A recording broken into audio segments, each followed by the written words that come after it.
What's up, guys? Today is day 259 of Deadlift Everyday. And yesterday the topic of the video was minimize fatigue if the goal is strength. And somehow this got me thinking about if this principle could be applied to size as well. Because if you think about it, a stronger person is usually also a bigger person. Now that doesn't mean that all 6-plate deadlifters are bigger than all 5-plate deadlifters, even though most of them probably are. But if you take a single person and that person increases their deadlift from a 5-plate deadlift to a 6-plate deadlift, then I am certain that they will be visibly bigger at a 6-plate deadlift compared to when they were still at a 5-plate deadlift.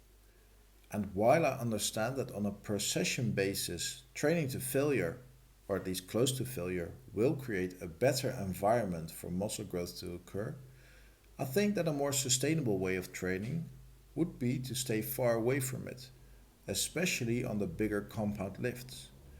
And instead of completely destroying yourself, session after session, trying to get that one extra rep, why not just focus on broadening that base without ever having to go to complete failure?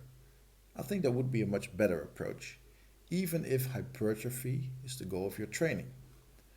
And to give you an example, let's just say that your best set of 8 on deadlifts is with 180 kilos.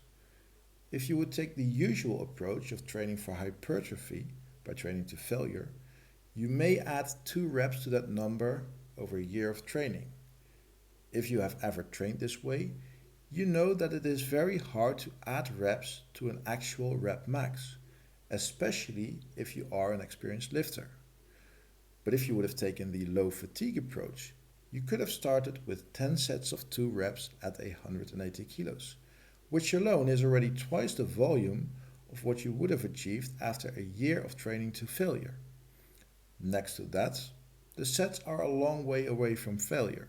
So it is very easy to add reps to the sets without increasing the difficulty that much, if at all.